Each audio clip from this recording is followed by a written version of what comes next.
નમસ્કાર, TV30ના ડિજિટલ પ્લેટફોર્મમાં આપનું સ્વાગત છે।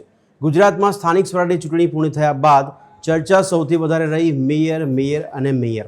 કારણ કે મેયરના નામોની પસંદગી માટે એટલી બધી મથામણ થઈ છે કે એમાં ઘણો બધો વિલંબ થઈ ગયો। આ વિલંબ બાદ આખરે હવે રાજ્યની તમામ મનપાઓને મેયર મળી ચૂક્યા છે તેવી સત્તાવાર જાહેરાત થઈ ચૂકી છે અને આખરે હવે પદાધિકારીઓનું શાસન આપણને તમામ મહાનગરપાલિકામાં જોવા મળશે।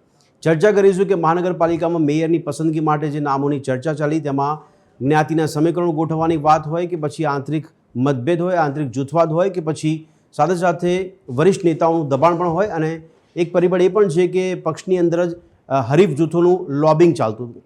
જાતિવાદ સમીકરણના આધાર પર લોબિંગ પણ ચાલતું હોય। લોબિંગને પણ ધ્યાનમાં રાખીને તમામ પરિબળો પર ચર્ચા કરી આખરે મહા મહેનત બાદ જાણે કે તમામ મનપાના મેયર મળી ગયા તે રીતની સ્થિતિ હવે રાજ્યમાં જોવા મળી રહી છે। ચર્ચા કરીશું કે કેવા પ્રકારના સમીકરણો કામ કરી રહ્યા છે, સાથે સાથે મનપાના મેયરના હવે પારખા કેવા થશે, કેવી જવાબદારી રહેશે તેની પર ચર્ચા કરીશું અને જ્ઞાતિ સમીકરણ પર કેટલું ફોકસ અને કેટલું ધ્યાન રાખવામાં આવ્યું છે તેને સમજીશું। મળીએ રાત્રે 8 વાગે ચર્ચા છડી ચોક।